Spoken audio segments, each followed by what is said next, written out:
TradingView and ChartIQ are both great chart analysis tools. Today we're going to put them head to head and figure out which one is better.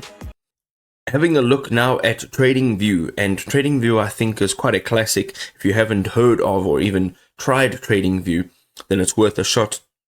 It's revolutionizing market analysis by combining professional grade charting tools with an active global community, creating an ecosystem where technical analysis meets social collaboration for traders of all experience levels.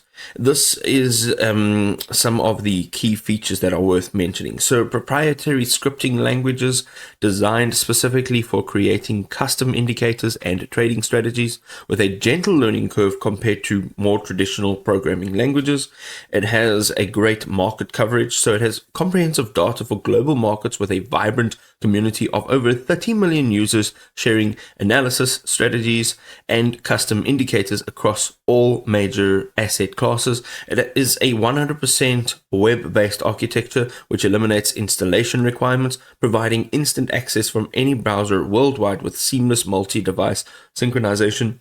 It has got a fully featured mobile application for iOS as well as Android, which delivers the complete TradingView experience on your smartphone or on your tablet, and it enables analysis and community engagement pretty much anywhere.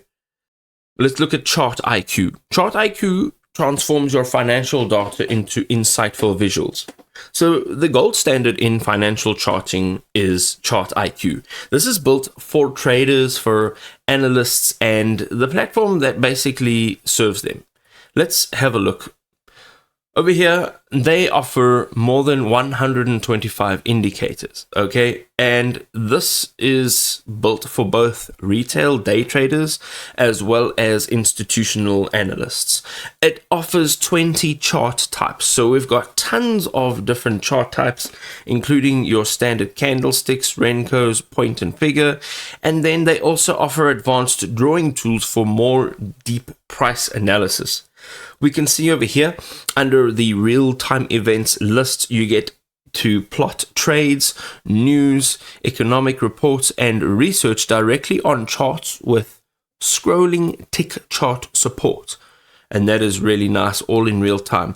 And then Signal IQ. This allows you to define custom signal events rendered as visual markers for instant identification as well as pattern analysis. Now, there are tons of things that you can do with this tool, and there's so many more options. So my advice is to go and use it and see what it actually has to offer. There we go, ladies and gentlemen. A chart analysis tool really is a make or break decision. Make sure that you're exploring enough to make the right decision. Until next time, cheers.